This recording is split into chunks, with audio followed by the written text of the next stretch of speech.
Hey hello and welcome future engineers. तो स्वागत है आप सबका यार एक नए लेक्चर में और एक बेहतरीन टॉपिक के साथ हम यहाँ पे एक शुरुआत करने वाले हैं। जैसे कि आपने देख लिया होगा यार, मैं बात करने वाला हूँ आज photo electric effect and X rays and this is really important topic for your exam. यानी जी मींस में यहाँ से एक क्वेश्चन आने का डेफिनेटली चांस होता है। जैसे कि मैंने आपको बोला है मिनिमम 3 क्वेश्चंस पूछे जाते हैं, तो कहाँ से आ सकते हैं, क्या क्या पॉसिबिलिटी हो सकती है, वो हम यहाँ पे फोकस कर रहे हैं। हर टॉपिक मॉडर्न फिजिक्स का बहुत इंपॉर्टेंट होने वाला है क्योंकि मैक्सिमम मार्क्स आपको ये स्कोर करके देने वाला है। अगर फिजिक्स 100 मार्क्स का आपके पास आ रहा है तो एटलीस्ट 12 मार्क्स इस पर्टिकुलर पूरे मॉडर्न फिजिक्स से आप ला सकते हो बॉस। ठीक है, तो यार बात करूंगा सबसे पहले मैं फोटो इलेक्ट्रिक इफेक्ट। एक छोटा सा एक टॉपिक हमारे पास यहाँ पे एक्सरेज होने वाला है, उससे भी क्वेश्चन एडवांस में काफी देखे गए हैं, तो मेंस में भी आते हैं और आपको इजीली वो क्वेश्चंस आप सॉल्व कर सकते हो एक्चुअली। ओके, फॉर्मूला बेस्ड होते हैं, डायरेक्टली मैं जल्दी से कवर करूंगा। ठीक है, तो बात कर लेते हैं यार फोटो इलेक्ट्रिक इफेक्ट। जैसे कि इसके नाम में ही क्लियर है दोस्तों, फोटो इलेक्ट्रिक इफेक्ट है ना। पहले तो आप समझ लो कि इसका क्या होने वाला है। मींस फोटॉन्स की एनर्जी का यूज करके, यानी यू कैन से बाय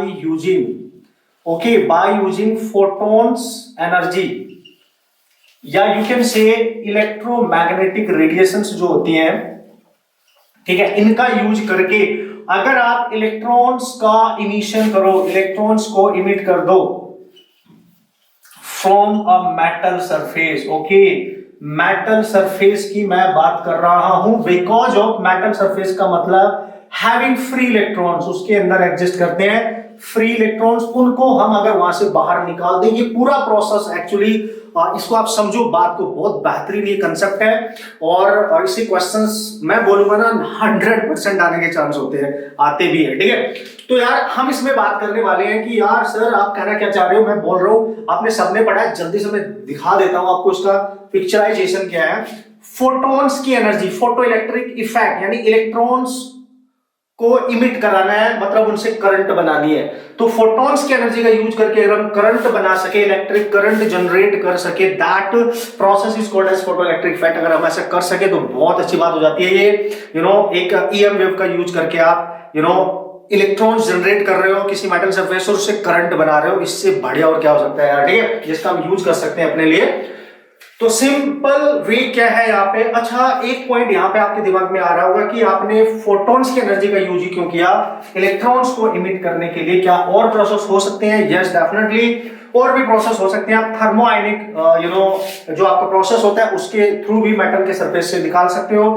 फिर आपका एक और होता है जिसको फील्ड एमिशन बोलते हैं, जिसमें आप इलेक्ट्रिक फील्ड अप्लाई कर सकते हो, या कोलिजन मेथड का भी आप यूज कर सकते हो। ये भी कुछ अदर मेथड्स होते हैं, बट चूंकि हम यहाँ पे फोकस करने वाले जो बहुत ज्यादा इंपॉर्टेंट है, जो हमें नेचुरली यहाँ पे फोटॉन्स ईएम मिलने वाले हैं, जो लाइट हम यूज कर लेते हैं, ईएम रेडिएशंस, दैट्स व्हाई हमारे लिए बहुत यूजफुल होता है और इसमें हमें बहुत बेनिफिट्स इसी से हमें मिल जाते हैं। तो हम इसी की यहाँ पे बात करेंगे out of all these processes जो मैंने यहाँ पे बताए। So this is important for us and for our exam. Actually यही से क्वेश्चन बनाए जाते हैं। ठीक है, ओके कूल। तो यार सिंपली मैं इसकी मैकेनिज्म आपको जल्दी से बता देता हूं कि what is the mechanism basically. Okay, तो बेसिकली यार क्या होने वाला है, ये मेटल का सरफेस है। एक चीज का ध्यान रखना, ये metal surface electrically electrically neutral रखना है आपने, न्यूट्रल रखना है इसको आपने। बस इतना थोड़ा सा आप ध्यान रखेंगे, इलेक्ट्रिकली न्यूट्रल रखना पड़ेगा, क्योंकि हो सकता है कि जब यहाँ पे एनर्जी रेडिएट इस पे करते हैं तो जो इलेक्ट्रॉन यहाँ से उस एनर्जी को लेके इमिट होने वाला होता है, वो इसकी न्यूट्रलिटी ना होने की वजह से वापस एब्जॉर्ब कर लिया जाए और फिर वो इमिशन स्टॉप हो जाए। ऐसा बस आप कंडीशन याद रखो। अभी हम बहुत डिटेल में जा रहे हैं, दैट्स इट। ओके, तो मेन चीज इज दैट कि यहाँ पे जो आप एनर्जी रेडिएट करोगे, जैसे जैसे मैं कंसेप्ट बताऊंगा उसी को अगर आपने फॉलो कर लिया तो 100% क्वेश्चन हो जाएगा डेफिनेटली। ओके, तो यार फोटो इलेक्ट्रिक इफेक्ट में क्या किया गया, मेटल का सरफेस था, आपको पता है इसके पास इलेक्ट्रॉन्स होते हैं, बहुत सारे इलेक्ट्रॉन्स होते हैं इसके अंदर, बड़े होते हैं, मरे हुए होते हैं और उनमें जान नहीं होती है, and they are free to move actually. अगर उनको एनर्जी मिल जाए, ऑब्वियसली अगर उनको एनर्जी मिल जाए तो भागेंगे ना यहाँ से, दौड़ेंगे यार रफ्तार से। ठीक है, तो हम उनको एनर्जी देते हैं। तो दोस्तों जो एनर्जी दी जाती है इसको बोलते हैं इंसिडेंट, ठीक है, एनर्जी। और ये एनर्जी फोटॉन्स की एनर्जी होती है। ठीक है, फोटोन एनर्जी इसको हम बोलेंगे। और इस फोटोन की एनर्जी आपको बताया, फोटोन की एनर्जी उसके पास होती है एच न्यू, या इसी को आप लिख सकते हो h c by lambda. So E h nu मतलब उस इंसिडेंट एनर्जी की जो रेडिएशन होगी उसकी फ्रिक्वेंसी है, और लैम्डा यहाँ पे जो है उसकी वेवलेंथ है ना। Lambda is the wavelength. Okay, ये आपने याद रखना है। यहां से जो फोटोन यहाँ पे आएगा और इस पे टकराएगा तो ये इलेक्ट्रॉन उसकी एनर्जी को एब्जॉर्ब करेगा, उसको खाएगा और यहाँ से भागने की कोशिश करेगा। तो ध्यान रखना ये प्रोसेस है, हम एनर्जी इंसिडेंट करते हैं, वो इलेक्ट्रॉन जो मेटल के अंदर है उसको एब्जॉर्ब करते हैं, फिर वो यहाँ से इमिट होने की कोशिश करते हैं, तो वो इमिट होंगे, बाहर निकलेंगे। और जब इलेक्ट्रॉन को हम मूव करा देते हैं तो ऑब्वियसली इलेक्ट्रिक करंट बन जाती है। तो हम पहले से ही जानते हैं इलेक्ट्रिक करंट का मतलब ये होता है flow of electrons, you know. Okay, जब हम मोशन देते हैं इलेक्ट्रॉन्स को उससे करंट बनता है, वही हमारा मेन पर्पस है बेसिकली फोटो इलेक्ट्रिक इफेक्ट का।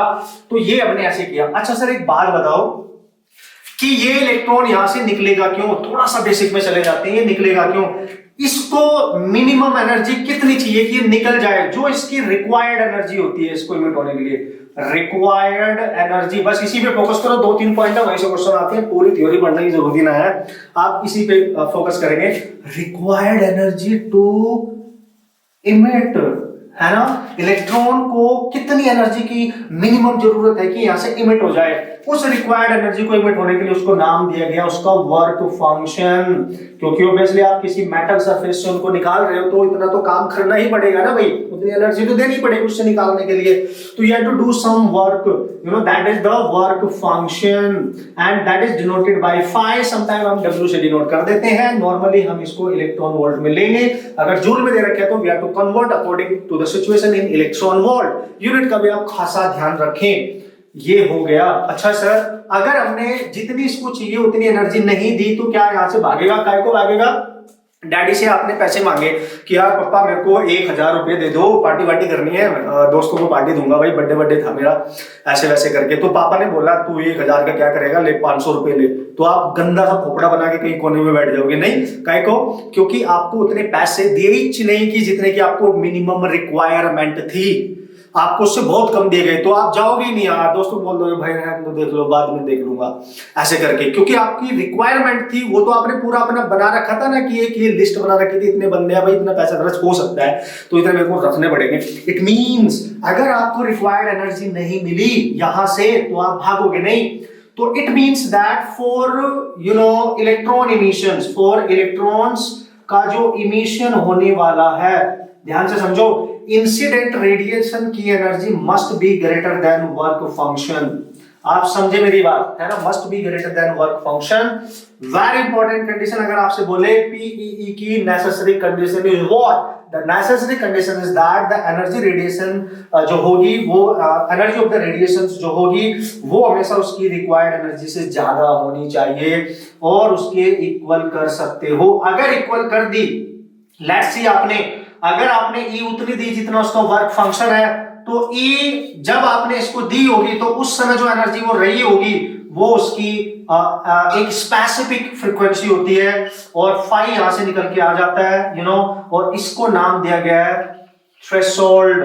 थ्रेशोल्ड फ्रीक्वेंसी नाम तो सुना होगा boss, this is your threshold frequency. Okay, so ये आपने याद रखना है कि वो जो सप्लाइड एनर्जी थी वो एक, अगर उसको जस्ट उसके इक्वल है तो उस पे जो उसको रिक्वायर्ड एनर्जी थी वो मिल गई, ऑब्वियसली मिल गई। जैसे आपने मांगे पापा से 1000 रुपए, तुरंत दे दिए उन्होंने 1000, तो आपका काम बन गया। लेकिन अगर आपको 1500 रुपए दिए होते तो आप और भी कुछ काम कर लेते, कहीं घूमने चले जाते पार्टी करने के बाद, समझ गए आप? मोमेंट आपको मिल जाता।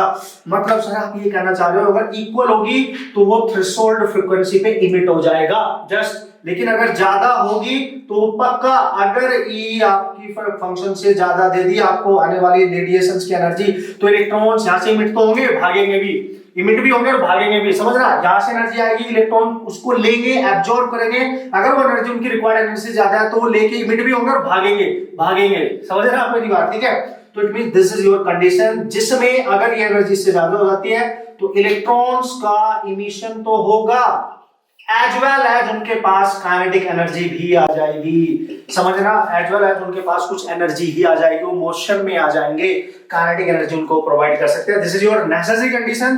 That's why you have to remember incident radiation की फ्रीक्वेंसी न्यू और थ्रेशोल्ड फ्रीक्वेंसी, थ्रेशोल्ड जिस पे वो इमिट हो रहा है, but at this frequency at nu naught, चूंकि वो जस्ट इमिट हो रहा है, वहां पे उसकी काइनेटिक एनर्जी हमेशा 0 रहने वाली है। You just remember this point guys, okay. वो भागा नहीं है वहां से, मोशन में नहीं आएगा, ओके। बट लिटिल बिट आगे गया तो बहुत ज्यादा उसकी एनर्जी नहीं होने वाली, वो एक इफेक्टिव एनर्जी नहीं होने वाली कि वो करंट प्रोड्यूस कर सके, समथिंग लाइक दैट। ऐसे आप याद रखें। मतलब अगर मान लिया उसके पास एनर्जी हुई भी, मान लिया हुई भी इस पे, तो वो स्लो होएगा, तो वो कंप्लीट प्रोसेस नहीं कर पाएगा। लेकिन अगर ये हुई तो फास्ट मूविंग इलेक्ट्रॉन होगा, that is fast moving, okay. Fast moving electron होगा, ध्यान रखना इस बात का। This is your fast moving electron and this is whole process कि हम करना क्या चाहते हैं यार। बेसिकली देखो, फोटोइलेक्ट्रिक इफेक्ट इज व्हाट, हम एनर्जी दे के इलेक्ट्रॉन को निकाल के करंट बनाना चाहते हैं, that's it, this is the process actually. अब इसमें सब कुछ हमें मैथमेटिकली सीखना है जिससे हम न्यूमेरिकल कर सके, ये लॉजिक है, ठीक है। अच्छा सर, ठीक है, बढ़िया, बहुत बढ़िया। तो ये है इसका पूरा सिनेरियो, जिस तरीके से आप इसका यूज करने वाले हैं। और ये जो वर्क फंक्शन होता है, ये मेटल से रिलेट करता है। Work function depends on type of material, है ना।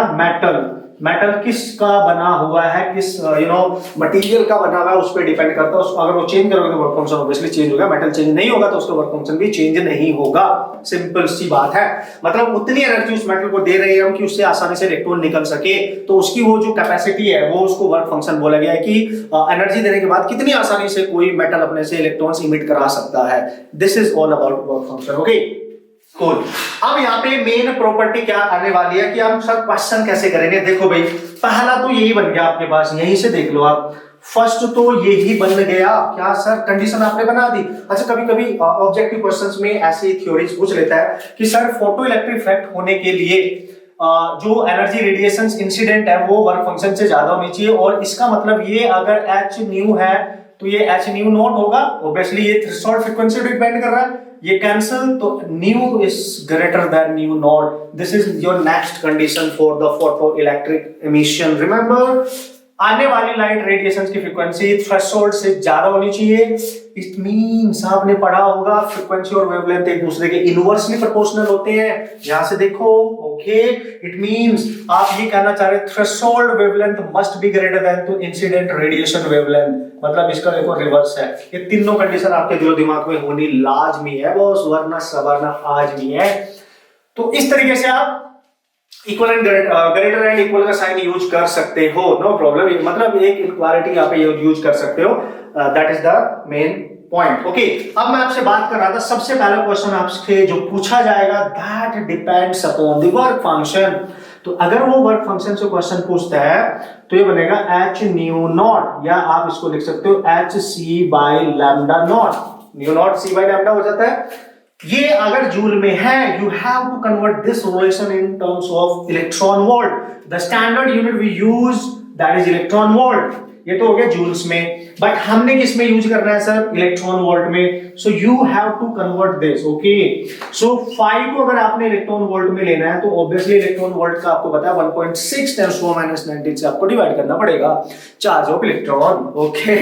तो यहां पे मैं लिखूंगा h/e इंटू न्यू नॉट या hc/e लैम्डा नॉट। सर ये याद रखना पड़ेगा, यहां से जो आंसर आएगा वो इलेक्ट्रॉन वोल्ट में आएगा। यस, ये याद रखना भाईजान।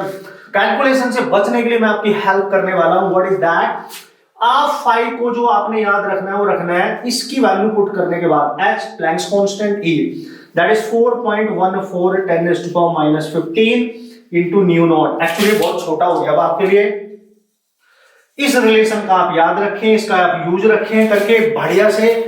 h/e की वैल्यू नॉन हमने लिख लिया, ये याद रख लेना, इतनी सी मेहरबानी कर लेना, कैलकुलेशन करने से बच जाओगे। क्योंकि जितनी भी मॉडर्न फिजिक्स की हम यहाँ पे बात करने वाले, this is all about calculations. Formula based questions होते हैं बट कैलकुलेशंस है, ठीक है।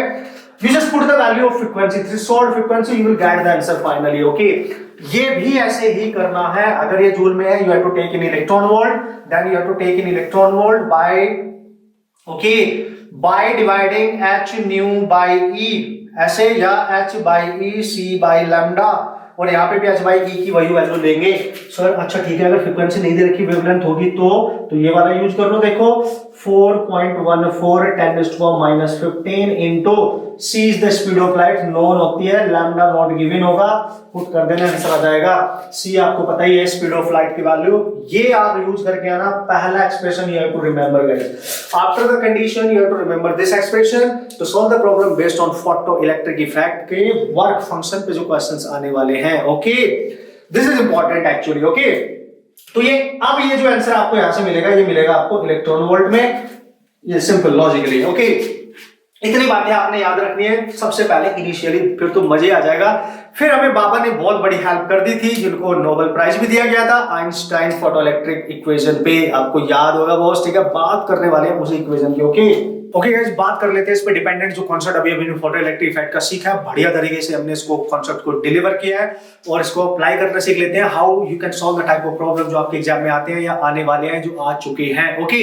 तो here is the question, first question, आराम से पढ़ो, बहुत बेहतरीन ये प्रॉब्लम है, बढ़िया कॉन्सेप्ट आप सीख के जाओगे और इसको सॉल्व भी तो करना है यार, इस टाइप का क्वेश्चन आया तो उड़ा के आना, ठीक है। तो क्वेश्चन में क्लियरली बोला गया है कि जब हम किसी मेटल के सरफेस पे एक लाइट इंसिडेंट करते हैं, एनर्जी इंसिडेंट करते हैं, तो उसकी वेवलेंथ हम लैम्डा ले रहे हैं।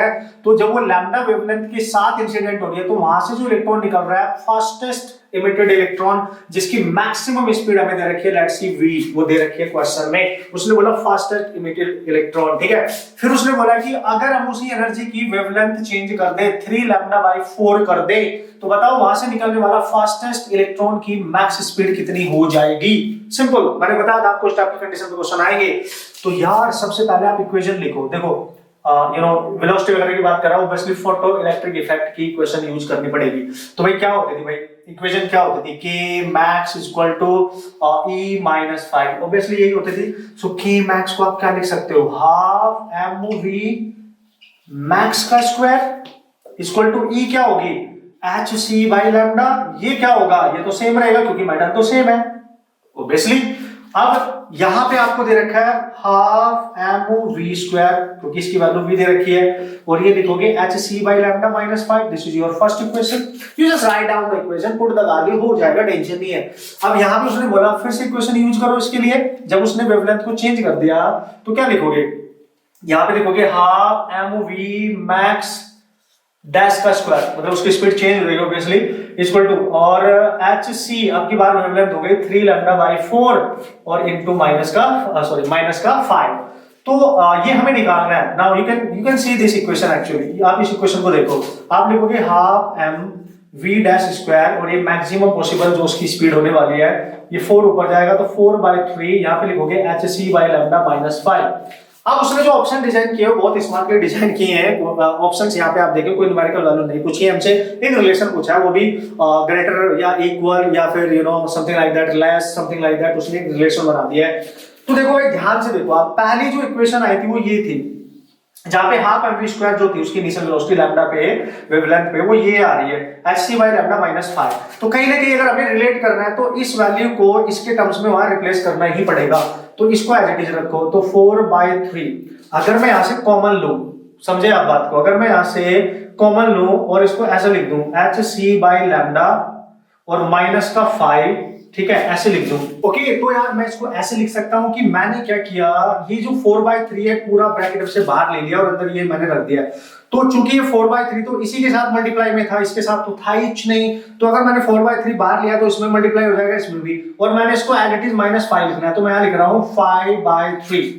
आप देख लो इसका अंदर मल्टीप्लाई करके तो -5, ये as it is equation maintain रहेगी, बस एडजस्टमेंट इसलिए कर रहे हैं हम कि ये वाला टर्म बन जाए और इसकी जगह हम ये लिख सके। तो इसकी जगह मैं रिप्लेस कर सकता हूं 4/3 and here is half m v square plus 5/3. This is your work function, and here we go, this is half mv dash का square and this is your m max.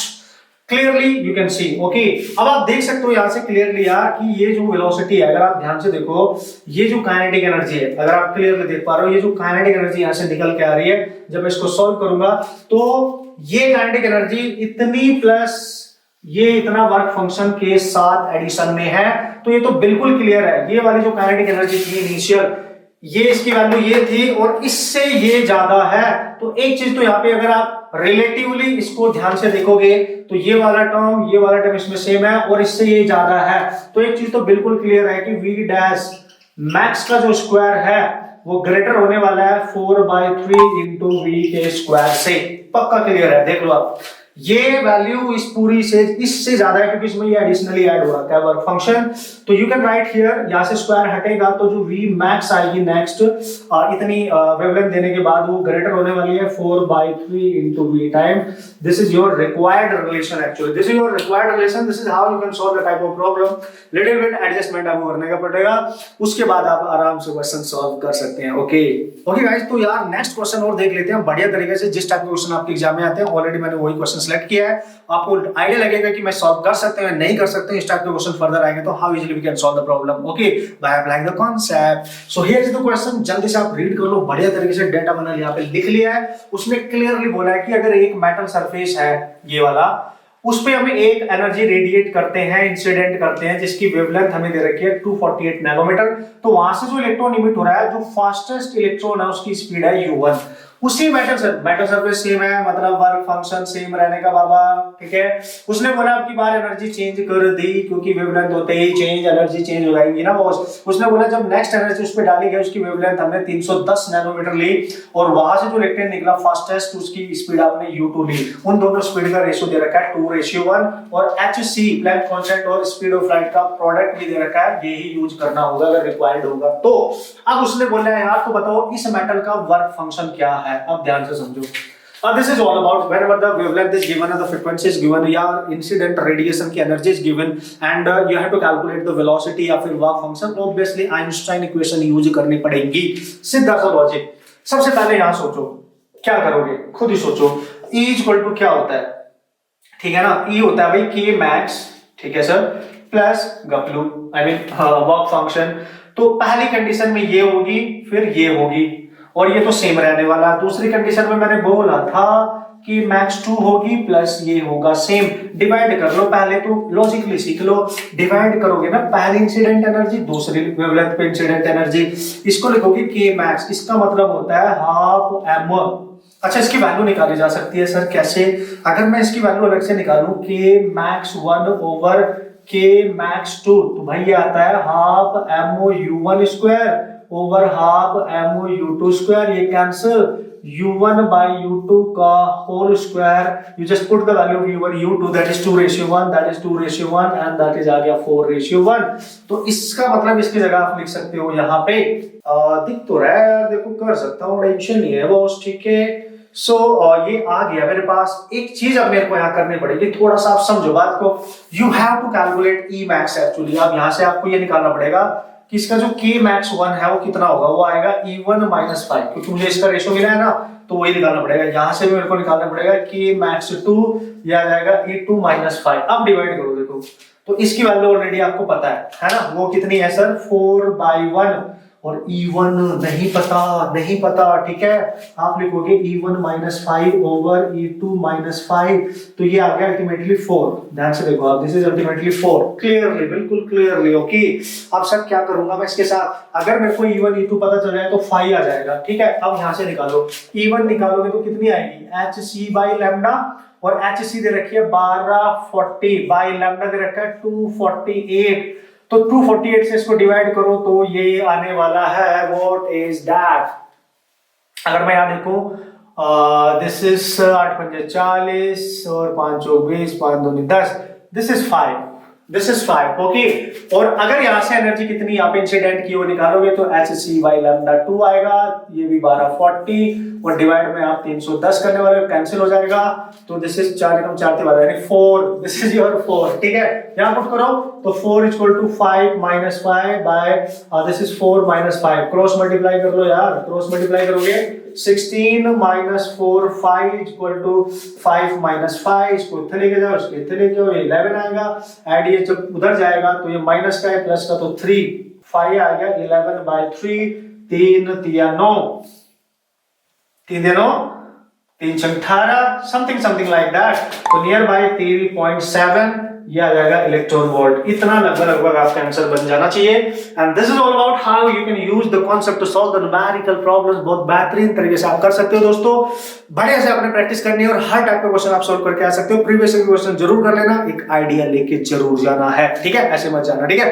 अब बात करेंगे मोस्ट इंपोर्टेंट अनदर एक जहां से question आ सकता है, that is x raise. जल्दी से निपटाएंगे, जो मेन पॉइंट है उन्हीं पे फोकस करने वाले हैं, ठीक है।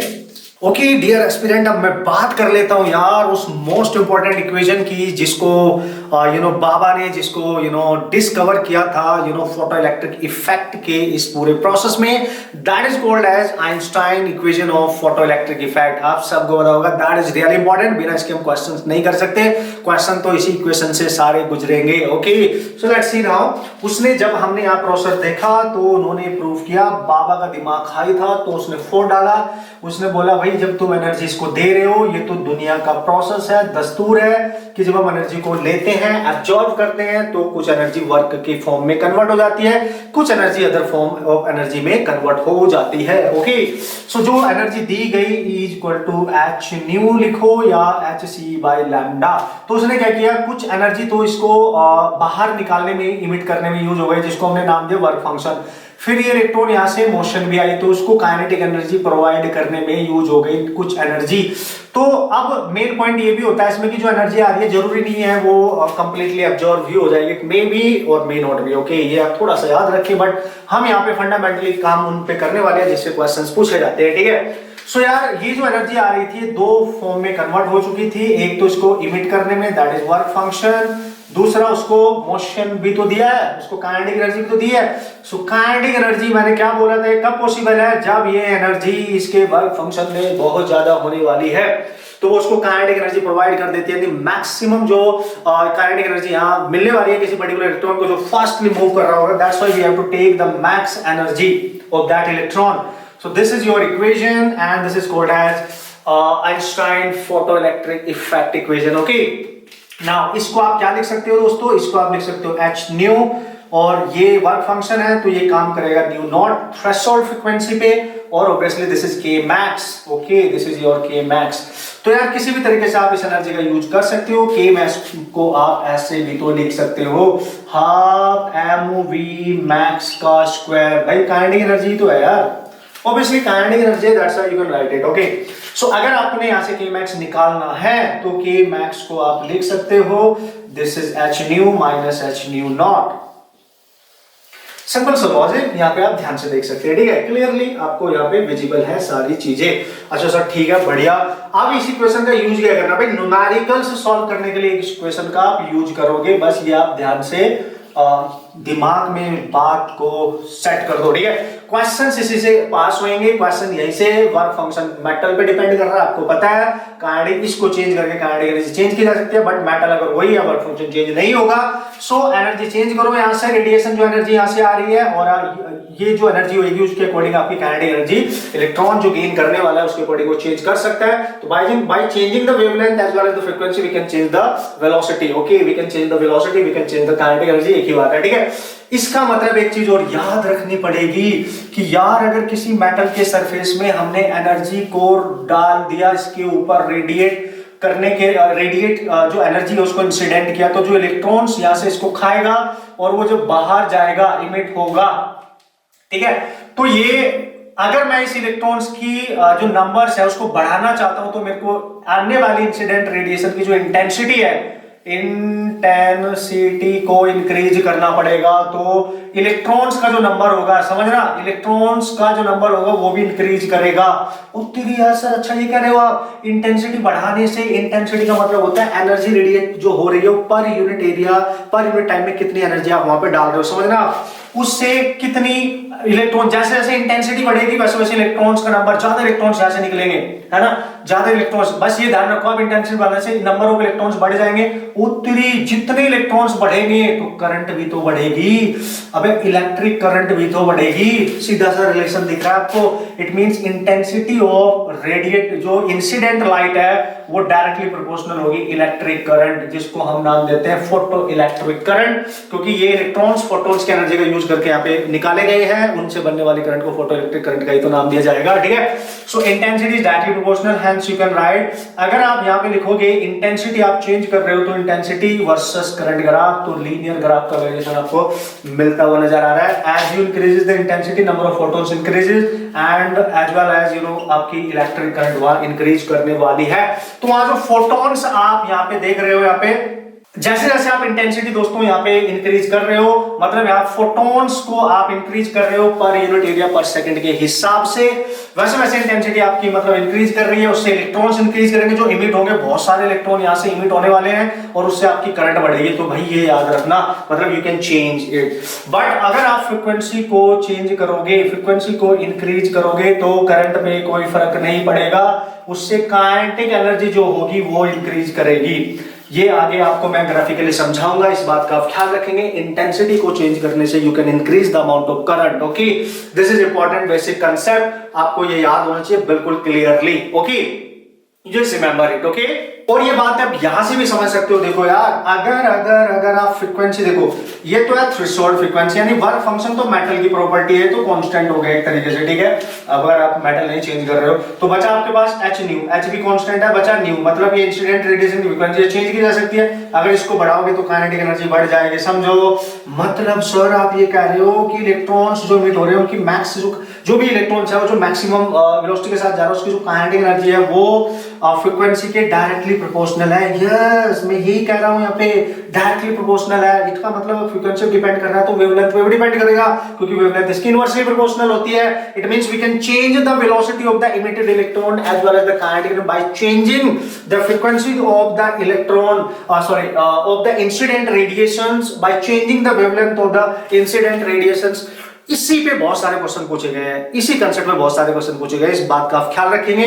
सो this is the important concept, you have to remember. एक ग्राफ अगर मैं यहां बनाऊं, ध्यान से समझना, अगर ये ग्राफ में यहां बनाऊं, देखो अगर आप ध्यान से देखो इसको, है ना, ये है काइनेटिक एनर्जी, ये फंक्शन मैंने बनाया था, इसको y मान लो थोड़ी देर के लिए, ये है h, ठीक है, ये h है, तो this is h new minus h new not, ये तो हो गया कांस्टेंट, ये c का काम करेगा और ये इसकी कुछ स्लोप होने वाली है, ये x का काम करेगा क्योंकि हम फ्रीक्वेंसी इंसिडेंट रेडिएशन की वैल्यू करा सकते हैं। तो y can be written as h, this is your slope, इसको थोड़ी देर के लिए इसकी स्लोप मान लो, कांस्टेंट वैल्यू है ना, तो इसका न्यू का जो कोफिशिएंट होता है उसकी स्लोप को ही डिनोट करेगा। तो ये c, देखो एक इक्वेशन बन गई, स्ट्रेट लाइन है जिसका इंटरसेप्ट नेगेटिव है और स्लोप जिसकी पॉजिटिव होने वाली है, मतलब एक ग्राफ आप ड्रॉ कर सकते हो, उसके थ्रू बता सकते हो। अगर दोस्तों यहाँ पे आप फ्रीक्वेंसी रखो और इधर आपकी इलेक्ट्रॉन की मैक्सिमम जो फास्ट मूविंग इलेक्ट्रॉन की मैक्सिमम काइनेटिक एनर्जी को आप यहाँ पे रखोगे तो सी इंटरसेप्ट नेगेटिव है, मतलब यहाँ पे कहीं कट करने वाला है और स्लोप पॉजिटिव है, मतलब इस तरीके से वो जाएगा, आप देख सकते हो। तो इसका मतलब आप बिल्कुल क्लियरली यहाँ पे देख सकते हो कि एक यहाँ पे एक ग्राफ मैंने ड्रॉ कर दिया है। ये ग्राफ जहां पे इस एक्स एक्सिस यानी फ्रीक्वेंसी वाली पॉइंट को कट करेगा, मतलब इस पॉइंट पे उसकी जो काइनेटिक एनर्जी होने वाली है वो जीरो हो जाएगी, और जब इसकी यहाँ पे जीरो होगी इसका मतलब फ्रीक्वेंसी की एक स्पेसिफिक वैल्यू होने वाली है जिसको हम बोलते हैं थ्रेशोल्ड फ्रीक्वेंसी, है ना, इसको क्या बोलेंगे हम, थ्रेशोल्ड फ्रीक्वेंसी। आप देख सकते हो यहाँ पे जीरो हो जाएगी। इट मींस इस पॉइंट के बाद देख लो ना, इससे यहाँ इससे पहले इमिशन होगा ही नहीं, इसके बाद इमिशन होगा। जैसे जैसे आप इसके बाद फ्रीक्वेंसी बढ़ा रहे हो वैसे वैसे काइनेटिक एनर्जी आपकी बढ़ती जा रही है और लीनियर वेरिएशन आपको देखने को मिलेगा। सिंपल लॉजिकली इस तरीके से आप समझ सकते हो इस ग्राफ के। आगे भी हम डिस्कशन करेंगे इसके बारे में, दैट इज रियली इंपॉर्टेंट, ठीक है। तो दिस इज ऑल अबाउट कि आपको इक्वेशन का यूज कैसे करना है, क्वेश्चंस कैसे आने वाले हैं, इस बात का आप ख्याल रखेंगे। सर क्वेश्चंस जब बनेंगे तो किस तरीके से हम डील करेंगे, देखो भाई क्वेश्चंस को डील करने के लिए what to do, this energy, let's see energy उसने बोला E1 है और phi सेम रहेगा, प्लस उसकी जो की मैक्स होगी वो 1 होगी। फिर दूसरी इक्वेशन बना देना, एनर्जी चेंज करेगा, अगर एनर्जी चेंज नहीं कर रहा है तो वेवलेंथ या फ्रीक्वेंसी चेंज कर सकता है, ध्यान देना। तो phi तो अगेन सेम, यहां बनेगा k max 2 मतलब सेकंड। तो इन दोनों इक्वेशन का आप यूज करके नॉर्मली आपसे क्वेश्चन कुछ भी पूछा जाए, वर्क फंक्शन पूछ सकता है और आप क्वेश्चन को सॉल्व करके आ सकते हो, टेंशन नहीं है। कोई कंडीशनली क्वेश्चन पूछ सकता है। This is how you can solve the type of problem guys, okay. ये सब आपके दिलो दिमाग में होना चाहिए, बिल्कुल पिक्चर क्लियर होनी चाहिए। अब इसका एक्सपेरिमेंटल सेटअप क्या था, जो एक्सपेरिमेंट किया गया था उसको हम चेक कर लेते हैं। इसके कुछ पहले क्वेश्चंस डिस्कस कर लेंगे, देन वो लास्ट कांसेप्ट मोस्ट इंपॉर्टेंट जिसमें हम पढ़ने वाले हैं, स्टॉपिंग पोटेंशियल, ओके, जिस पे क्वेश्चंस डायरेक्ट पूछे जाते हैं। ओके यार, कुछ क्वेश्चंस हमने डिस्कस कर लिए हैं कि जो हमने कॉन्सेप्ट पढ़ा था उस पे डिपेंडेंट क्वेश्चंस आपने कैसे सॉल्व करके आना है बढ़िया तरीके से, और हाउ इजीली आप क्वेश्चन सॉल्व कर सकते हो ये भी आपने जल्दी से देख लिया है। अब हम एक्सपेरिमेंटल सेटअप क्या था, ये जो परफॉर्म किया गया था पूरा सेटअप क्या था इसका, उसको देख लेते हैं और उससे जो क्वेश्चंस बनेंगे वहां से नए कॉन्सेप्ट के साथ जल्दी से उड़ा देते हैं बढ़िया से आराम से, ठीक है। तो यार मैंने बोला कि यहाँ पे एक मैंने क्या किया, एक आप देख सकते हो ट्यूब ली है, उसके अंदर मैंने यहाँ लिखा है ये प्लेट ली है मैंने जो कैथोड की है, और ये प्लेट जो है ये एनोडिक है, ठीक है। और ये डिस्चार्ज ट्यूब होती है जिसको लो प्रेशर पे इसको रखा जाता है। सारी चीजें इसमें सेटअप लो प्रेशर इसका होना चाहिए ऑब्वियसली, जिससे यहाँ पे किसी तरीके के कोई चेंजेस क्रिएट ना हो जाए। ठीक है, तो अब वो क्या कर रहा है कि ये सेटअप बना दिया, बैटरी से इसको कनेक्ट कर दिया। You can take the battery variable one, you can manage this potential accordingly. Okay, तो आप देख सकते हो कैथोड को नेगेटिव से टर्मिनल से कनेक्ट किया बैटरी के, और इस एनोड को आपने पॉजिटिव टर्मिनल से कनेक्ट किया है। तो यार जैसे ही यहाँ क्या होगा, अगर आप बैटरी ना लगाओ, लेट्स से बैटरी नहीं है, तो यहां से जो एनर्जी आप दे रहे हो एच न्यू, ठीक है, वो क्या कर रही है, इसके स्ट्राइक कर रही है, और यहां से इलेक्ट्रॉन उसको लेके बाहर निकल रहे होंगे, बाहर आ रहे होंगे ऐसे इलेक्ट्रॉन। आप देखो ये जितने भी इलेक्ट्रॉन आपको नजर आ रहे हैं, इलेक्ट्रॉन्स बाहर आ रहे होंगे। तो इसका मतलब सर अगर बैटरी ना लगाए तो भी कोई एक खतरनाक सा इलेक्ट्रॉन यहां पहुंच चुका होगा। मतलब यहाँ पे इनिशियल स्टेट पे जब V जीरो है तो भी करंट जीरो नहीं होगी। पहली बार फोटो इलेक्ट्रिक इफेक्ट की खास बात यही थी, बिना एक्सटर्नल सोर्स लगाए, बिना एक्सटर्नल एनर्जी दिए भी यहाँ करंट थी, बट वो बहुत ज्यादा अमाउंट में यूजेबल करंट नहीं थी। That's why we need some external source to move maximum number of electrons from cathode to anode. We need this external force, that's it. Okay, आप समझो बात को, ठीक है। तो यहां से just like you can understand by an example, आपने बाहुबली मूवी देखी होगी यार, कटप्पा आपने वो सीन देखा होगा जो अपनी पूरी सेना को मोटिवेट कर रहा होता है कि हमें उससे लड़ना है। एक बंदा आ रहा होता है अपनी पूरी सेना लेके उसके साम्राज्य पे अटैक करने के लिए, हुडी बाबा टाइप का आपने देखा होगा, समथिंग लाइक दैट। सो वहां क्या होता है कि उसकी सेना हार मार जाती है कि भाई उसके पास तो बहुत बंदे हैं, हम कैसे लड़ेंगे उसके साथ। बट फिर वो हिम्मत हारते हैं कि नहीं हम नहीं लड़ पाएंगे, हम तो मर जाएंगे। फिर वहां बाहुबली की एंट्री होती है और वो उन सबको मोटिवेट कर रहा है, मतलब वो एक्सटर्नल फोर्स का काम कर रहा है, और वो बंदे तैयार भी हो जाते हैं। मतलब जो पहले बोल रहे थे हम मर जाएंगे, अब वो कैसे लड़ने के लिए तैयार हो गए। मतलब बाहुबली ने अपनी एनर्जी नहीं दी उनको, बस सपोर्ट किया कि तुम कर सकते हो, तुम कर सकते हो, तुम कर सकते हो। तो उन्होंने भागना स्टार्ट किया कि हम कर सकते हैं। तो बिल्कुल बैटरी वही यहाँ पे काम कर रही है कि जो इलेक्ट्रॉन्स यहाँ से निकले थे और जिनके पास कम एनर्जी थी, इसने उसको सपोर्ट किया, पुश किया। देखो नेगेटिव टर्मिनल जब यहाँ पे कनेक्ट होगा जाके, तो नेगेटिव इलेक्ट्रॉन है उसको पुश करेगा, रिपेल करेगा, और इधर से पॉजिटिव टर्मिनल इलेक्ट्रॉन को अपनी तरफ अट्रैक्ट करेगा। तो हो सकता है मैक्स इलेक्ट्रॉन यहाँ पहुंच जाए जिनके पास मैक्स काइनेटिक एनर्जी होगी। अगर जो इलेक्ट्रॉन यहां से निकला होगा इनिशियली, उसके पास जो मैक्सिमम काइनेटिक एनर्जी होगी, जब वो यहां पे पहुंचेगा bye applying the external field, यहां पे जब वो पहुंच जाएंगे वो इलेक्ट्रॉन जिनके पास यहां पे आने के बाद जो फाइनल मैक्सिमम काइनेटिक एनर्जी होगी, आप समझो ये फाइनल मैक्सिमम काइनेटिक एनर्जी उनके पास कैसे आई। इनिशियली इनके पास बाय रेडिएशन जो वहां पे स्ट्राइक कर रहे थे उनकी वजह से थी। फिर बैटरी ने वर्क किया, तो इनिशियल तो उनके पास पहले से ही थी, बैटरी का वर्क भी यहाँ पे इंक्लूड किया जाएगा, work done by the battery. So final जो मैक्सिमम वहां पे बनने वाली है, जो कि इनिशियल मैक्सिमम थी उनके पास, plus work done by the battery, you can write this is work done. जब आप देखोगे क्योंकि यहाँ वोल्टेज आपने अप्लाई किया है, so you can right EV, है ना, ई है चार्ज। अबे पता होगा यार आप सबको, पोटेंशियल होता था W by Q, तो यहां से मैंने निकाल दिया इसको, ठीक है। सो Q है आपका E and that is the applied voltage. इसी का तो खेल है सारा, इसी पे तो क्वेश्चंस आने वाले हैं, that's why you have to remember this. Okay, simple logic है, ध्यान से समझना। तो ये तो उनके पास पहले से ही थी, इसने सपोर्ट कर दिया तो ये बढ़ गई, यानी जो मैक्सिमम काइनेटिक एनर्जी वाला इलेक्ट्रॉन होंगे वहां पहुंच जाएंगे, उनकी वजह से करंट बनेगी। इलेक्ट्रॉन इधर जा रहे हैं तो करंट ऐसे निकलते हुए ही दिखाई देगी। तो यहां से बनने वाली करंट को फोटो इलेक्ट्रिक करंट का नाम दिया गया। यहां से बनने वाली करंट को फोटो, अब यहाँ पे बैटरीज को सपोर्ट करने का काम कर रही है। अब समझना, जो थके हुए इलेक्ट्रॉन थे, मर गए थे बीच में, यही रुक गए थे, उनको सपोर्ट कर रही है आगे जाने के लिए, ठीक है, जिससे कि हम मैक्सिमम करंट यहाँ पे बना सके। This is all about the setup. अब कहानी में ट्विस्ट कैसे आएगा भाई लोग, कहानी में ट्विस्ट आएगा अगर आप गलती से इसकी पोलैरिटी रिवर्स कर दो। इफ बैटरी पोलैरिटी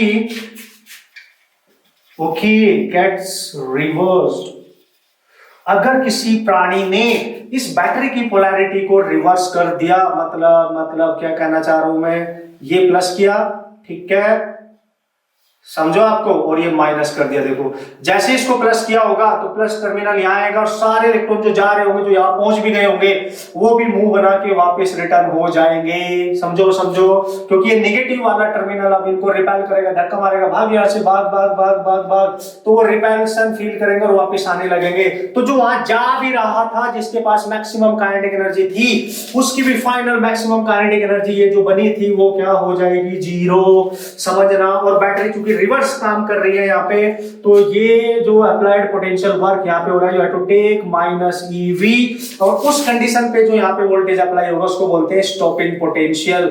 स्टॉपिंग याद रखो, पोटेंशियल वेरी इंपॉर्टेंट, इस पे क्वेश्चंस आते हैं। दैट्स व्हाई स्टॉपिंग पोटेंशियल को यू आप लिख सकते हो, ये 0 हो जाएगी क्योंकि वो इलेक्ट्रॉन वहां पहुंच ही नहीं पाएगा, तो उसकी एनर्जी 0 कर दिया आपने, उसको खींच लिया, वापस बुला लिया। ऐसे ही याद करो आप, आपने अटैक करने जाना था कि आपके बॉस ने आपको बोला रुको आज नहीं कल करेंगे, लेकिन आप तो भागे जा रहे थे, तो आपको वापस बुला लिया गया। समझना बात को, ठीक है।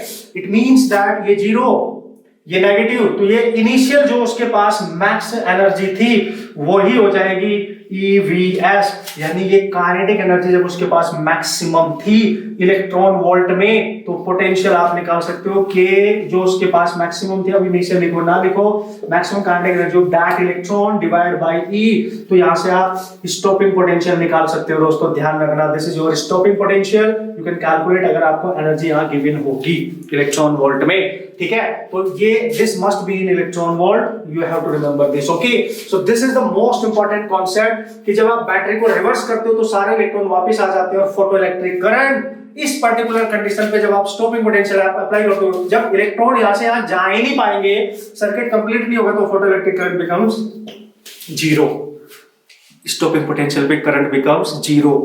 मोस्ट इंपॉर्टेंट 3 इंपॉर्टेंट ग्राफ है, ध्यान रखना। पहला कि यार सर आप बात कर रहे हो पोटेंशियल अप्लाई करने की, ये तो था सपोर्टिंग पोटेंशियल जो उसको सपोर्ट कर रहा था, ये था रिवर्स डायरेक्शन में जिसको हम नाम देंगे stopping, negative potential, you can से नेगेटिव पोटेंशियल।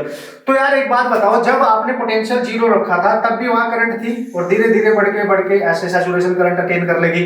कब सर? जब उसकी इंटेंसिटी I1 थी कुछ, लेकिन अगर इंटेंसिटी बढ़ा दोगे तो करंट और बढ़ जाएगी, मैंने बोला था, और इंटेंसिटी बढ़ा दोगे तो करंट और बढ़ जाएगी, और एक बढ़ने के बाद देखो बढ़ रही है, फिर कांस्टेंट हो रहा है, अगर आप सैचुरेशन करंट बोलते हैं उसको, सैचुरेशन मैक्सिमम जो अटेन कर लेती है।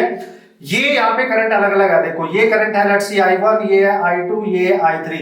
As the intensity increases, this is greater than, this is greater than, so I3 is greater than, I2 is greater than I1, you can से।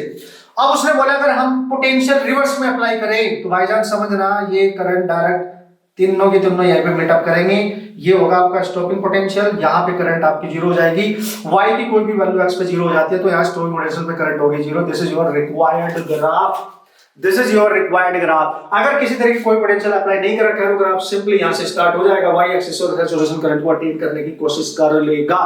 पहला intelligent graph you have to remember, okay, about this, that is your current versus applied voltage. Next graph is what sir? Next graph is that, आप समझ गए होंगे मैं क्या बात कर रहा हूँ यहाँ पे, ध्यान से बॉस, ठीक है। तो यहाँ पे अगर आपने वोल्टेज अप्लाई किया, ठीक है, और यहाँ पे फ्रीक्वेंसी को कांस्टेंट रखना है, फ्रीक्वेंसी में कोई चेंज नहीं था, ठीक है। अब उसने बोला I को कांस्टेंट कर देते हैं। अबे अगर I को कांस्टेंट करोगे तो करंट भी तो कांस्टेंट होगी, चेंज ही नहीं होगी ना। अब फ्रीक्वेंसी को आप चेंज कर रहे हो, फ्रीक्वेंसी को चेंज कर रहे हो, बिल्कुल। अगर ग्राफ फ्रीक्वेंसी को चेंज करने वाला आता है, समझ ना, तो भाई क्या होने वाला देखो। तो यहाँ पे एक पर्टिकुलर जो भी सिचुएशन थी ये ऐसे ही रहेगी, क्योंकि I आपने कांस्टेंट कर दे तो करंट है वो वही रहेगी, लेकिन लेकिन लेकिन लेकिन लेकिन लेकिन फ्रीक्वेंसी को आप चेंज कर रहे हो, तो ये ग्राफ यहां से इस तरीके से ब्रेकआउट होने लगेगा, ये इस तरीके से। ये पहला जो ग्राफ बता रहा है कि यहाँ स्टॉपिंग पोटेंशियल जो होगा वो 1 है, यहाँ स्टॉपिंग पोटेंशियल 2 है, यहाँ पे स्टॉपिंग पोटेंशियल 3 है। इसका मतलब ये ज्यादा, ये ज्यादा, देखो सबसे ज्यादा ये, ओरिजिन से सबसे पास ये, फिर ये सबसे ज्यादा ये, मतलब ज्यादा पोटेंशियल की रिक्वायरमेंट कब थी? जब इसकी जो फ्रीक्वेंसी होगी, लेट्स सी μ2, लेट्स सी μ3, समझो आप। तो यहाँ पे μ3 greater than μ2 greater than μ1, this is μ1, मतलब जिस आप फ्रीक्वेंसी जब आपने यहाँ से इंक्रीज करी थी, यहाँ पे जिसकी फ्रीक्वेंसी सबसे ज्यादा, उस कंडीशन में उसको रोकने के लिए ज्यादा पोटेंशियल देना पड़ेगा। कहने का मेरा मतलब, इसका मतलब stopping potential is directly proportional to frequency. Very important, very important, very important, because frequency is directly proportional to k max। K max, है ना। और आप देख सकते हो stopping potential directly proportional to this, तो दोनों तीनों एक दूसरे से रिलेटेड है, वेरी वेरी इंपॉर्टेंट। लेकिन अगर आप देखोगे फ्रीक्वेंसी वेवलेंथ की इनवर्सली प्रोपोर्शनल होती है, you can say lambda 1 is greater than lambda 2 is greater than lambda 3। Sometime ऐसा भी क्वेश्चंस आ जाता है वेवलेंथ से related, you have to remember this concept very carefully guys, okay. Last and important concept, what is that? आपने Einstein equation को याद करो, हमने लिखा था k max equal to e minus 5, ठीक है। k max को क्या लिख सकते हो आप, मैक्सिमम किसके इक्वल आ रही है, EVS के, तो मैं लिखूंगा E into stopping potential equal to, ये है h न्यू माइनस ये है h न्यू नॉट, यहां से निकालो stopping potential h new minus h new not by E।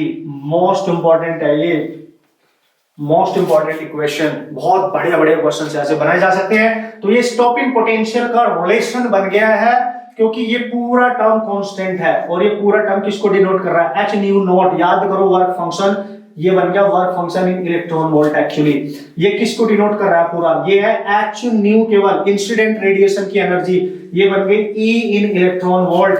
मतलब stopping potential also can be written as E in electron volt minus work function in electron volt. बेहतरीन equation है ये questions करने के लिए स्टॉपिंग पोटेंशियल से regarding अगर numericals आएंगे, you can use this relation, बढ़िया से आराम से हो जाएंगे, टेंशन नहीं है बॉस। ध्यान से समझते हैं, कंसेप्ट पे ध्यान दो, फोड़ के रख देंगे, फिर टेंशन नहीं है। कंसेप्ट पे ध्यान दो, फोड़ के रख देंगे, बढ़िया तरीके से उड़ा के आ जाएंगे क्वेश्चंस के। अगर फंडामेंटल कंसेप्ट आपके एकदम स्ट्रांग है, you can solve any type of problem guys, you can solve, okay. तो बढ़िया से कॉन्सेप्ट बिल्ड करके जाओ, बढ़िया कॉन्फिडेंस लेके जाओ, तो हर टाइप के क्वेश्चंस आप सॉल्व कर सकते हो, remember it, okay. So let's see, अब देखो ध्यान से, एक ग्राफ मैंने आपको बताया था जब मैंने इक्वेशन लिखी थी, ठीक है, वही सेम ग्राफ में देखना पोटेंशियल वर्सेस फ्रीक्वेंसी बना सकता हूं ना, एक ही बात है। तो यार सर जगह तो है नहीं, है भाई है, देखो इधर देख लो थोड़ी सी जगह है, तो हम यहाँ पे लिखेंगे फ्रीक्वेंसी, यहाँ लिखेंगे स्टॉपिंग पोटेंशियल। तो ये वो पोटेंशियल है जो स्टॉपिंग पोटेंशियल, मतलब रोक रहा है उसको आगे जाने से, इलेक्ट्रॉन को रोक दिया उसने, नहीं करंट जीरो कर दिया। तो देख लो आप सेम, ये भाई नेगेटिव है तो इंटरसेप्ट ऐसे और ऐसे ही जाएगा। तो ये जहां पे कट करेगा वाई एक्सिस पे, यहां पे ये देगा वर्क फंक्शन, और ये होगी थ्रेशोल्ड, और ये होगी इसकी थीटा स्लोप। तो अगर आप ध्यान से देखो, मैं इसकी स्लोप कैलकुलेट करूं तो स्लोप क्या आएगी, tan थीटा। याद करो जब मैंने इसको माना था, अगर मैं इसको y मान लूं, ये x का काम करेगा वेरिएबल, क्योंकि फ्रीक्वेंसी वेरी कर रही है, तो ये रिमेनिंग वैल्यू इसकी स्लोप का काम करेगी, ये पूरा कांस्टेंट है तो c। तो स्लोप क्या मिल गई आपको, इसकी स्लोप मिल गई h बाई e। यानी जब भी स्टॉपिंग पोटेंशियल वर्सेस फ्रीक्वेंसी का ग्राफ होगा, या max kinetic energy versus frequency का ग्राफ होगा, you have to remember this relation, h भी कांस्टेंट ये भी कांस्टेंट, यानी इस ग्राफ की स्लोप हमेशा कांस्टेंट होने वाली है।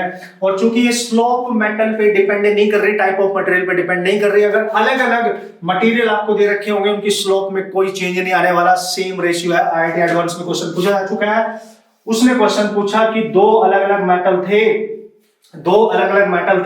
लेट्स सी मैंने Ag ले लिया, Na ले लिया, ठीक है, ये Ag इसका वर्क फंक्शन अलग है, लेट्स सी phi1 इसका अलग है, लेट्स सी phi2, दिख रहा है तुम्हें, दिख रहा है। जो लाइन सबसे नीचे कट करेगी ओरिजिन से, वो ज्यादा वर्क फंक्शन की, जो ऊपर कट करेगी वो कम वर्क फंक्शन की, यानी phi2 is greater then phi1, something like that. ऐसे मैंने ले लिया, कोई मटेरियल आपको नाम देगा, ये डिपेंड करेंगे इनमें से दोनों का किसका है। मैं इधर उधर शायद मैंने लिख दिया हो, बट आप देख लेंगे। सो मेरा कहने का मतलब, जो ग्राफ नीचे कट कर रहा होगा उसका वर्क फंक्शन ज्यादा होगा, इट मींस बट आपसे पूछेगा दोनों की स्लोप बताओ सेम, क्योंकि h बाई e मेटल पे डिपेंड ही नहीं कर रहा है, तो स्लोप हमेशा क्या रहेगी, that remains constant, doesn't depend upon the type of material, the work function, nothing, उस पर डिपेंड नहीं करती, ये केवल एक कांस्टेंट रेशियो है। 4.14 10 to the -15 मैंने आपको लिखाया था, just a constant ratio, you just remember, you can solve the type of problem. ध्यान देना दोस्तों, ज्यादा वर्क फंक्शन होने का मतलब होता है उस मेटल से इलेक्ट्रॉन्स को इमिट करना, टिपिकल है, ज्यादा एनर्जी देनी पड़ेगी। कम वर्क फंक्शन का मतलब उससे निकालना आसान है, उसको कम एनर्जी देनी पड़ेगी। ये आपके दिलो दिमाग में होना चाहिए। ये सारे कंसेप्ट है आपके पास, सारे न्यूमेरिकल यहां से आप सॉल्व कर सकते हो बढ़िया तरीके से। एंड ये फॉर्मूला भी कमाल का है, इंपॉर्टेंट है, सारे इंपॉर्टेंट फॉर्मूले आपके सामने है, सारी सिचुएशंस आपके सामने है।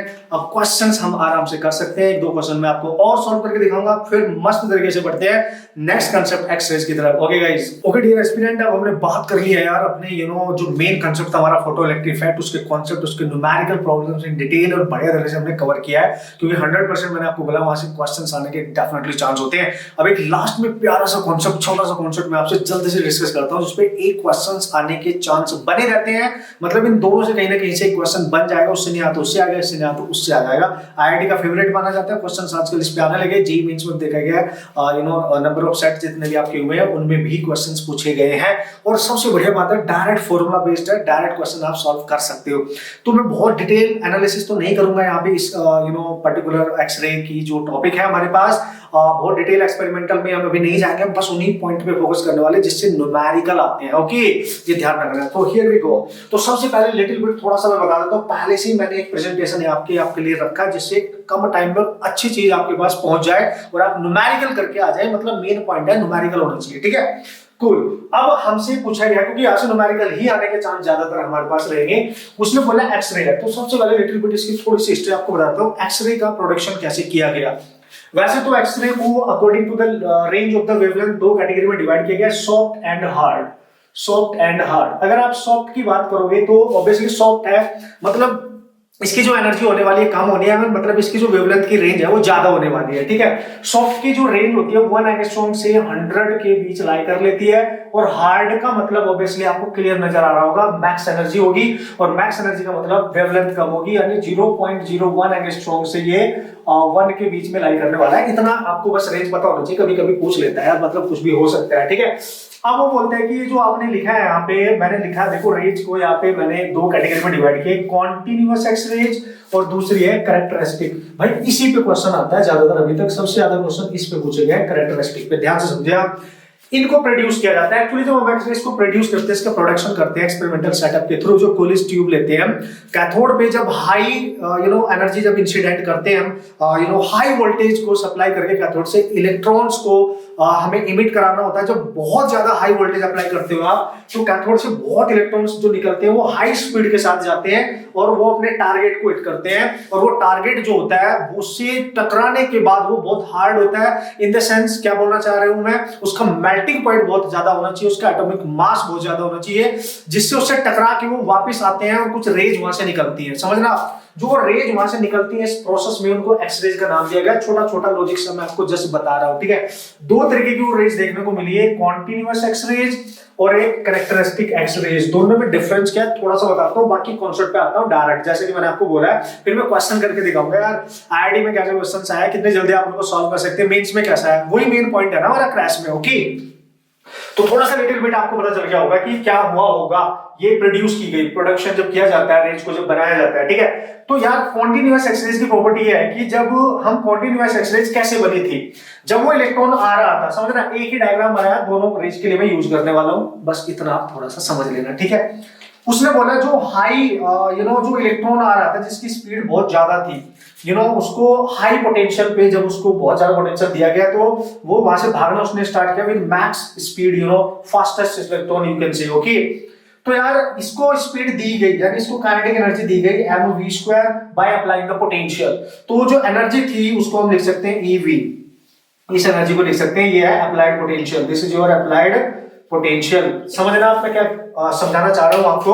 सो ये जो स्पीड है ये इस पोटेंशियल की वजह से क्रिएट हुई है। तो ये देखो यहाँ पे भी बाहर है, यहाँ पे किस तरीके का कोई भी इफेक्ट इसके ऊपर एक्ट नहीं कर रहा, बस ये मूव कर रहा है बहुत तेजी से।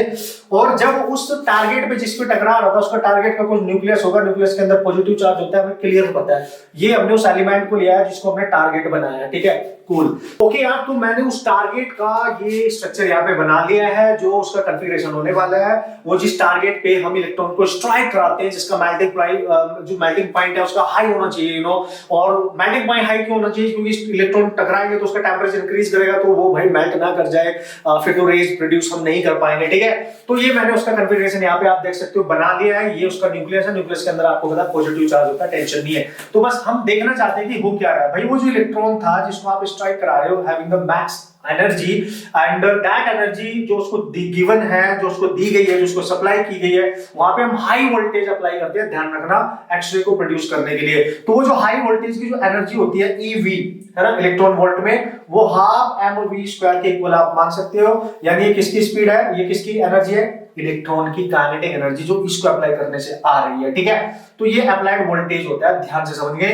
तो ये इलेक्ट्रॉन बहुत तेजी से यहां से भागेगा, और भागने के बाद जब ये जा रहा होगा, लेट्स सी, जब ये जा रहा होगा, तो ये मैंने ऑर्बिट बना दिया न्यूक्लियस की, देख सकते हो आप, इनमें इलेक्ट्रॉन एग्जिस्ट करते हैं अकॉर्डिंगली जो भी जितना ऑर्डर रहता है। तो जैसे ये इसमें एंटर करेगा, तो उसने बोला कि जब ये जा रहा था, तो इसमें और उसमें क्या डिफरेंस देखा गया।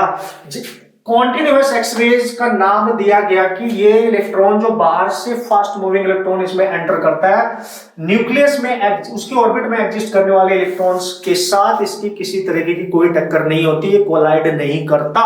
और अगर ये कोलाइड नहीं कर रहा है, तो फिर जब ये न्यूक्लियस के बिल्कुल पास से जब ये गुजर रहा था, तो न्यूक्लियस का अट्रैक्शन फील करेगा, जिसकी वजह से ये सीधा नहीं जा पाया और इसकी डायरेक्शन चेंज हुई, और डायरेक्शन चेंज होने की वजह से ये बाहर आ गया। समझना, जाना तो देखो सीधा चाह रहा था, लेकिन डायरेक्शन यहां से क्या हो गई, चेंज, क्योंकि न्यूक्लियस के पास अट्रैक्ट होगा, न्यूक्लियस के पास पॉजिटिव चार्ज है, इलेक्ट्रॉन पे नेगेटिव चार्ज है। मैं जल्दी से आपको पॉइंट पे ला रहा हूं, पॉइंट बताने की कोशिश कर रहा हूं, डिफरेंस क्या, क्वेश्चन कैसे करके आओगे। अच्छा सर, उससे क्या होगा, जब इलेक्ट्रॉन यहाँ पे था और जैसे डायरेक्शन चेंज हुई, तो भाई उसका एक्सेलरेशन चेंज हुआ, तो डायरेक्शन चेंज होने से स्पीड चेंज हुई, एक्सेलरेशन चेंज हुआ, तो डायरेक्शन चेंज होने का मतलब उसने उसको फोर्स लगाया, उसको फोर्स लगा के अपनी तरफ को अट्रैक्ट करने की कोशिश करी, तो ऑब्वियसली उसकी स्पीड चेंज हो जाएगी। तो इससे क्या होगा, उसकी डायरेक्शन में चेंज आने की वजह से, स्पीड एक्सेलरेशन में चेंज आने की वजह से, यहां जैसे डायरेक्शन चेंज कर रहा होता है, यहां से कुछ एनर्जी रिलीज होती है, और वो जो एनर्जी रिलीज होती है वो फोटोनिक एनर्जी होती है, फोटॉन्स एनर्जी जिसको आप बोल सकते हो दोस्तों, this is the photons energy. मतलब बिना इलेक्ट्रॉन से कोलाइड करे एनर्जी रेडिएट कर देना। तो वहां पे जो एनर्जी लिख रही है उन्हीं को नाम दिया गया था rays, you know, X rays, इनको नाम दिया गया कॉन्टिन्यूअस एक्स रेज का नाम इनको दिया गया, ठीक है, कॉन्टिन्यूअस एक्स रेज इनको बोला गया।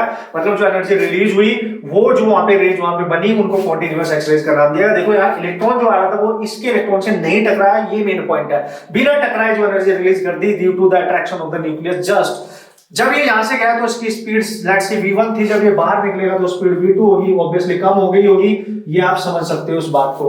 तो यार एक बात बताओ, न्यूक्लियर ने जब उसको अट्रैक्ट किया होगा, जो वहां रेज निकली, उनकी जो फोटोन की मैक्सिमम एनर्जी यहां मिली होगी, वो हम निकाल सकते हैं hc/λ, और अगर वो मैक्सिमम एनर्जी वहां मिली तो लैम्डा क्या रहा होगा, मिनिमम। बस ये मिनिमम लैम्डा पूछा जा सकता है, इंपॉर्टेंट पॉइंट ये है इसमें। मतलब ये मैंने यहां लिख रखा है, you can calculate that in, अगर वो कॉन्टिन्यूअस एक्स-रेज की बात कर रहा है और आपसे बात कर रहा है वहां पे जो एनर्जी रिलीज हो रही है, जो एक्स-रेज बन रही है, उनकी मिनिमम वेवलेंथ कैलकुलेट करो।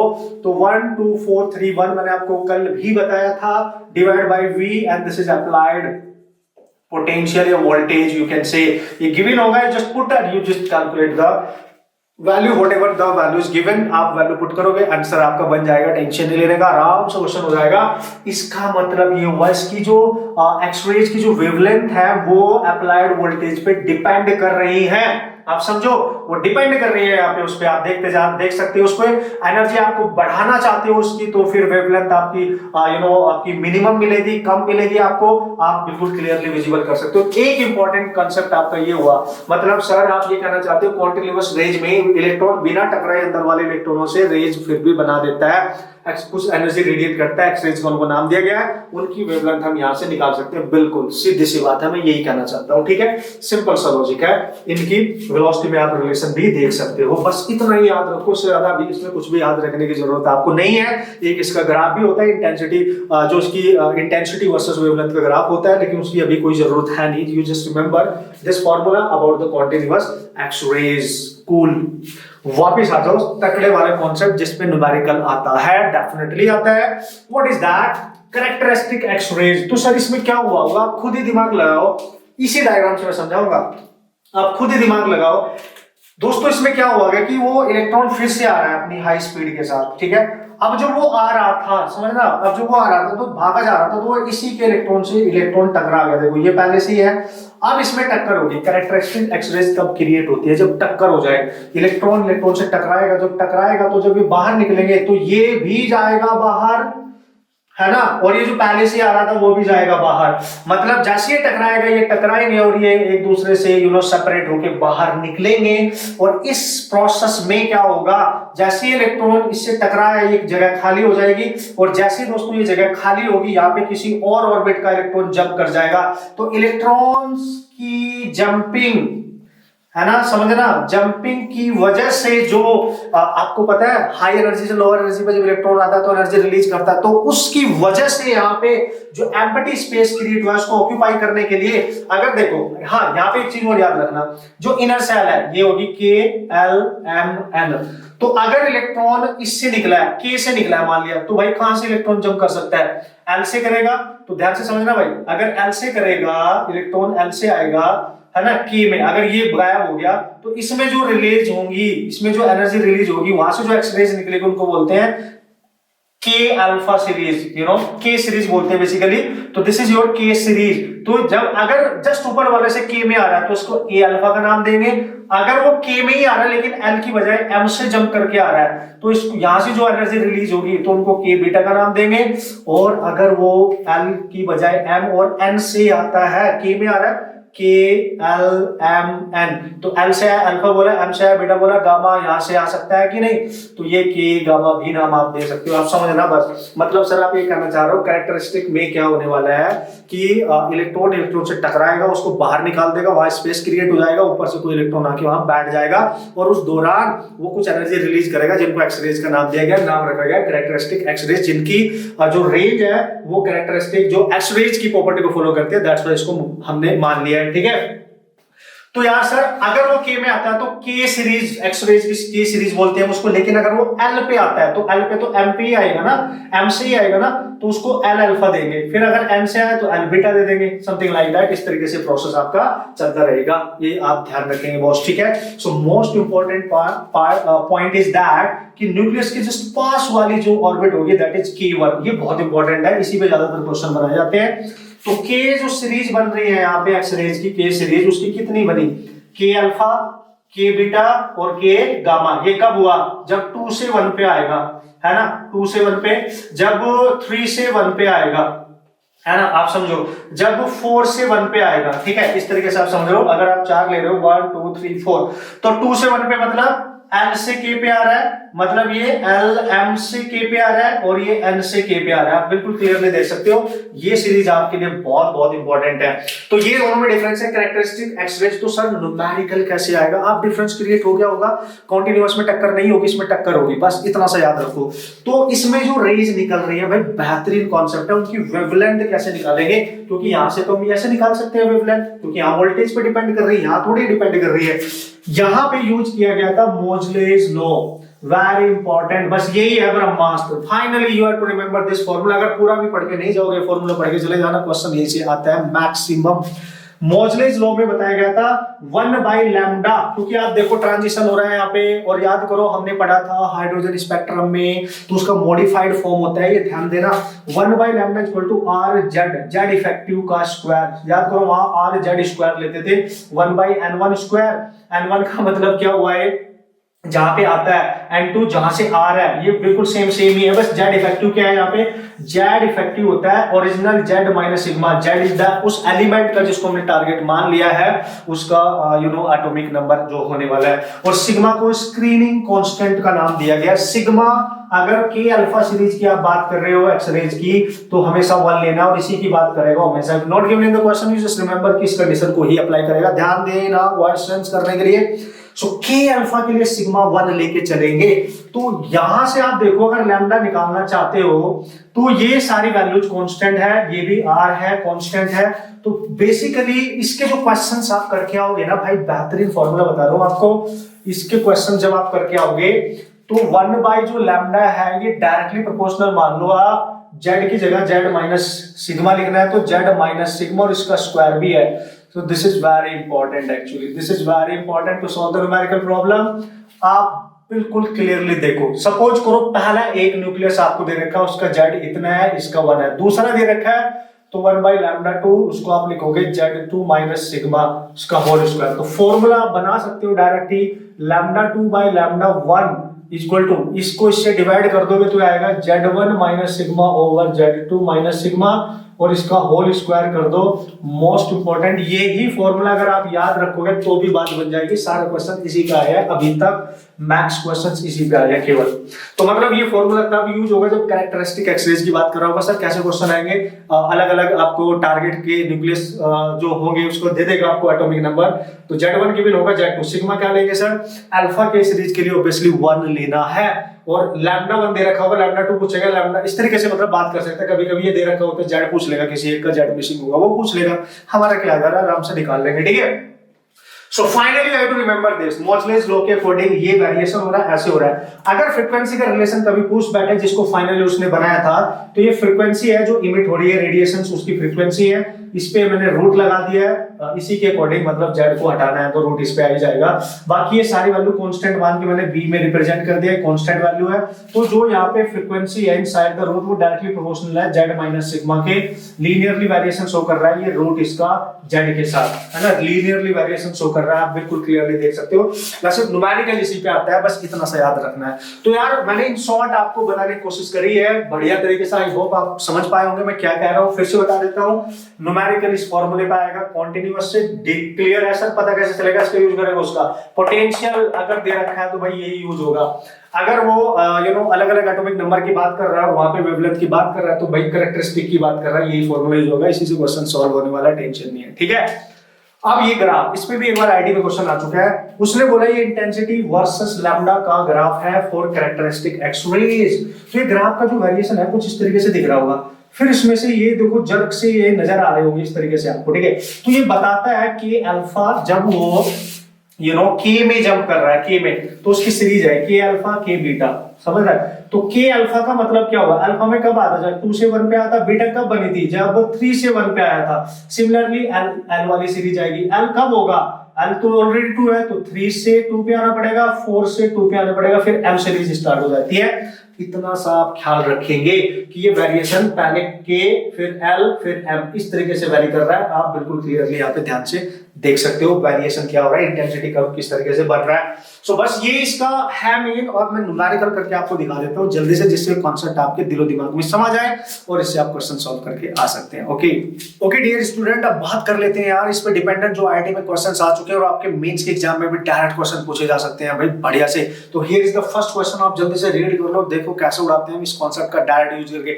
मैंने बोला ना आप जस्ट डायरेक्ट कॉन्सेप्ट पे फोकस करेंगे तो क्वेश्चन डेफिनेटली हो जाएगा, ठीक है यार। क्वेश्चन में क्लियर बोला है कि के अल्फा सीरीज वाली एक्स-रेज की बात कर रहा है, और उसमें 2 तरीके के न्यूक्लियस उसने लिए हैं। एक कॉपर लिया है, कॉपर का Z आपको दे रखा है 29, मोलिब्डेनम लिया है उसका दे रखा है 42, मोलिब्डेनम का दे रखा है 42, और ये Z है उनका एटॉमिक नंबर आपको क्लियर है। उसने पूछा है लैम्डा फॉर कॉपर और लैम्डा फॉर मोलिब्डेनम की रेशियो निकालनी है।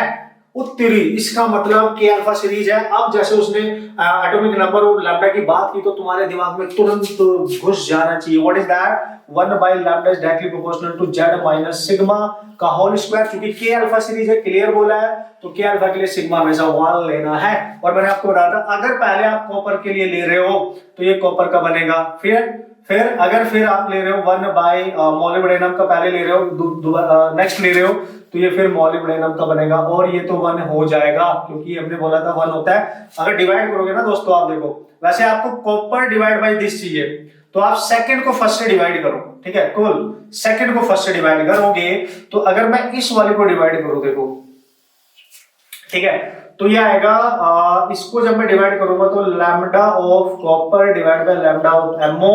तो कॉपर अगर ऊपर है तो अगर मैं इसको इसे डिवाइड कर रहा हूं इसको, तो Z ऑफ एमओ ऊपर रहेगा और नीचे आप देख सकते हो Z ऑफ कॉपर -1 का होल स्क्वायर, सिंपल। ओके, तो you just put the value of this and this is 42, that's -1 and this is 29 -1, और इसका स्क्वायर करोगे ये आएगा 41 का स्क्वायर और ये आएगा दैट इज 28 का स्क्वायर। आप चेक कर सकते हो, इसको सॉल्व करो 2.14 के आसपास इसका आंसर आपको मिल जाएगा। एंड बहुत इजी है, डायरेक्ट फार्मूला बेस्ड है, इसमें ज्यादा कुछ करना नहीं था, बस आपको फार्मूला पता होना चाहिए, बस वही मान के चल रहा है। अगर आपको फार्मूला पता है, बेसिक कंसेप्ट पता है, you can solve the problem. Idea advance में आ चुका है तो मेंस में भी आ सकता है ना भाई। एक और क्वेश्चन मैं लेके देखता हूं कि किस टाइप से आता है, ठीक है, बढ़िया से आपने सॉल्व करना है। ओके ओके यार, एक जल्दी से क्वेश्चन, लास्ट क्वेश्चन है और डिस्कस कर लेते हैं, बढ़िया से आपको क्लियर हो जाएगा कि हाँ इस टाइप के क्वेश्चन आते रहे और हम जल्दी से उनको सॉल्व कर सकते हैं। ठीक है, हियर इज द क्वेश्चन, जल्दी से रीड कर लो बढ़िया तरीके से, अब आपने इसको सॉल्व करना है। ठीक है, तो यार मैंने डेटा लिख लिया, उसने बोला एक एटम है, ठीक है भाई, उस एटम का जो एटॉमिक नंबर है वो 11 है और जो वेवलेंथ वहां पे क्लियर बोला है कि के अल्फा सीरीज की वो बात कर रहा है और जो वेवलेंथ वहां पे यूज की गई है उसके लिए दैट इज लैम्डा। तो लैम्डा वेवलेंथ पे उसका जो वो जो रिलीज कर रहा है वहां पे उसका जो एटॉमिक नंबर दे रखा है 11 है।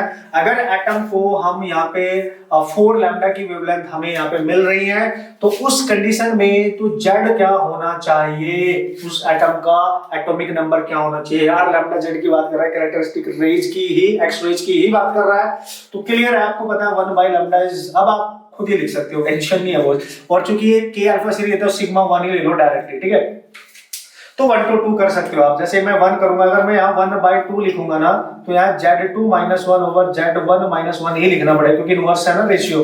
तो ये लैम्डा 1 ना लैम्डा है, ये कितना दे रखा है 4 लैम्डा, ये Z2 कितना है निकालना है -1, Z1 कितना है 11 - 1, इसका क्या करना है होल स्क्वायर, तो ये तो आ गया Z2। ठीक है, क्लियर होगा आपको, -1 इसका होल स्क्वायर, नीचे आ रहा है -1 10, ओ तो इसको ना पूरा ही लिख लेता हूं मैं ऐसे, तो दिस इज योर 10। ठीक है, और इस पूरे का होल स्क्वायर, यहाँ कैंसिल हो गया, 1/4 बचेगा, तो 1/4 पे रूट ले लो ना, तो उधर बचेगा Z2 - 1, यहाँ बचेगा 10, तो रूट आएगा तो ये 1/2 आएगा, क्रॉस मल्टीप्लाई करोगे 5 हो जाएगा, 5 × 1 क्रॉस मल्टीप्लाई करोगे तो कितना आएगा 5 = Z2 - 1, इसको इधर ले गया और Z2 आ गया आपका 5 + 1 दैट इज 6।